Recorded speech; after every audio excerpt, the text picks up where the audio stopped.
Dr. King, the most unexpected thing about you, to me, is that for a long time you've been a national leader of your people. You're one of the most influential figures, I suppose, in the United States, and yet you're only 32 years old. Now, did you have any special training for this kind of leadership when you were a boy? No, I really didn't. I had no idea that I would be catapulted into a position of leadership in the civil rights struggle in the United States. I went through the discipline of early elementary school education and then high school and college and theological training, but never did I realize that I would be in a situation where I would be a leader in what is now known as the civil rights struggle of the United States.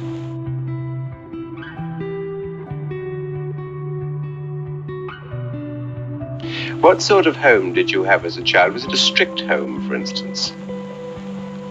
Well, I guess it was relatively strict. Coming up in a minister's home, I faced the discipline that you would face in a very fervent religious background.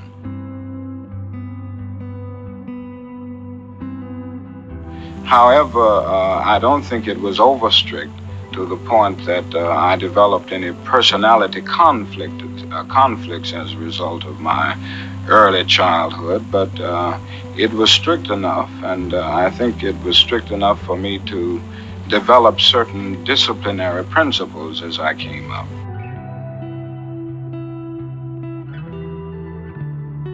Well, now, when you were still a small boy, before those decisions came along, were you conscious of color discrimination in your own life? Yes, I became conscious of color discrimination at a relatively early age. I think the first time was when I was about 6 years old.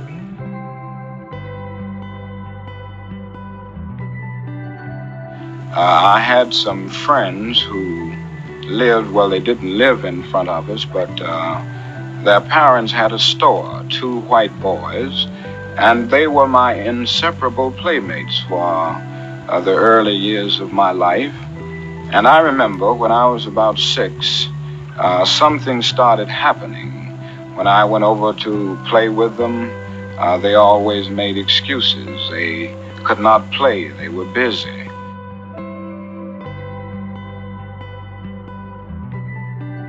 And finally, I went to my mother with this problem, and she tried to explain to me in the best way she could explain to a child 6 years old.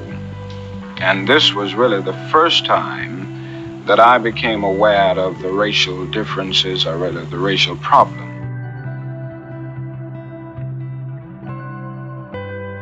She made it clear to me that this system had a long history, dating back to the time of slavery. She tried to explain the meaning of the system of segregation.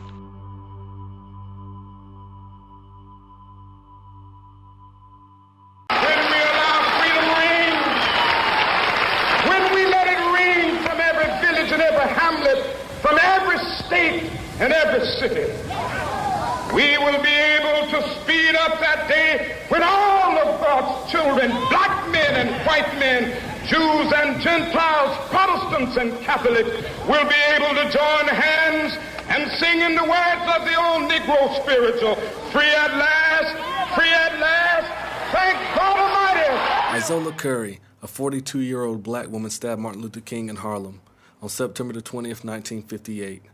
Martin Luther King Jr. was signing his newly published book, Stride Toward Freedom, at Blumstein's department store in Harlem when Curry came up screaming and stabbed him in the chest with a letter opener. The stabbing was quite severe, and if Martin Luther King Jr. had made any certain movements, he might have died. However, he was rushed to Harlem Hospital, where his life was saved. Dr. Aubrey de Lambert Maynard, who was born in Barbados, said to him, "If you had sneezed during all these hours of waiting, your aorta would have been punctured and you would have drowned in your own blood." In response, Dr. King stated, "This poor woman was delusional, and he was in hopes that somehow she would be able to receive treatment for her mental illness, yet be able to function in society at some point." Certainly his words show how peaceful and forgiving he truly was. All were surprised that no one had tried to remove the blade. The hospital that Dr. King was admitted to was Harlem Hospital Medical Center. At that time, Harlem Hospital was considered a public city hospital and was frowned upon as far as excellent care. This is a reenactment of what possibly happened in the hospital after Dr. King's recovery from that horrible incident. Martin, do you realize you could have died? Stop the foolishness. I understand you want to save the world, but what about your children? What about your life? Is it worth losing everything? For what? I have a dream that one day, down in Alabama, with its vicious racists, with its governor having his lips dripping with the words of interposition and nullification, one day right there in Alabama, little black boys and black girls will be able to join hands with little white boys and white girls as sisters and brothers. I have a dream today.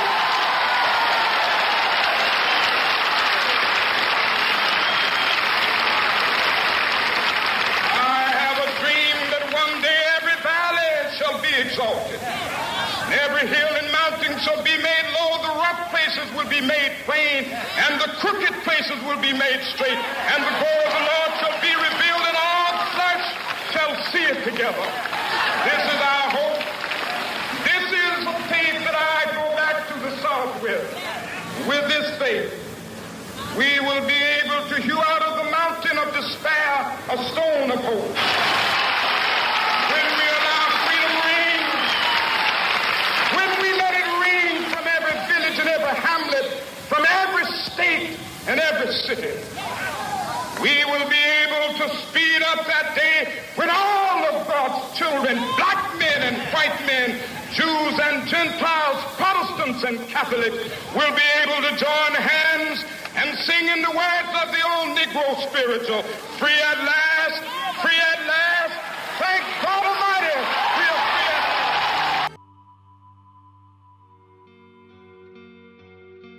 at last. But the thing I will always remember is that in the midst of her explanation, she always said to me, you must never feel that you are less than anybody else.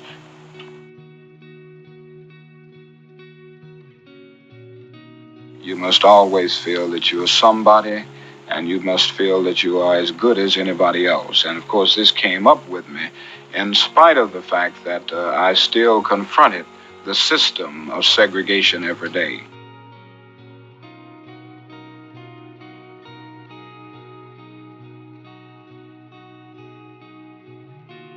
Was that a violent conflict in your life? If you really believed your mother and yet the system around you suggested that this wasn't true, it must have set up some sort of strain. Yes, I think so. As I look back over those early days, I did have something of an inattention.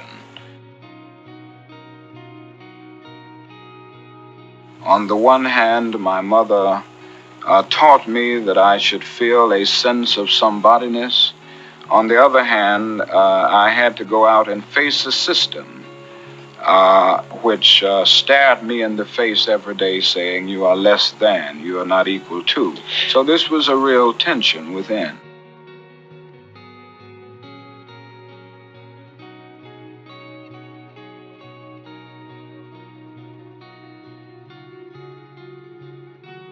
Now, out of your own personal experience, the only example you've given me so far is one family where the mother didn't too much care to have you play with her children. What were you really prevented from doing as a child that a white child might have done?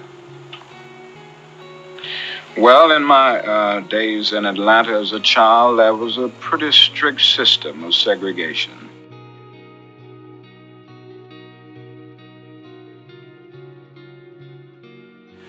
For instance, I could not use the swimming pool, so that for a long, long time I could not go in swimming until the YMCA was built, a Negro YMCA, and they had a swimming pool there. But certainly a Negro child in Atlanta could not go to any public park.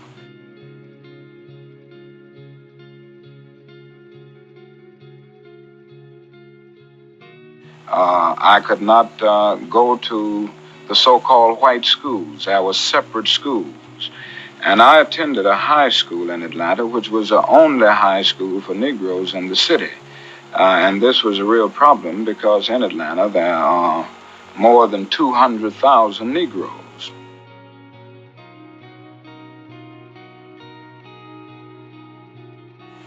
In many of the stores downtown, to take another example, I could not go to a lunch counter to buy a hamburger, a cup of coffee, or something like that.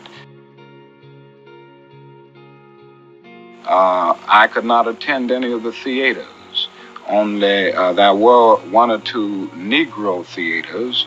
They were very small, but they did not get the main pictures. If they got them, they were 2 years late or 3 years late. So that by and large, there was a very strict system of segregation, and there was nothing called racial integration at that time in Atlanta. But the thing I will always remember is that in the midst of her explanation, she always said to me, you must never feel that you are less than anybody else. You must always feel that you are somebody, and you must feel that you are as good as anybody else.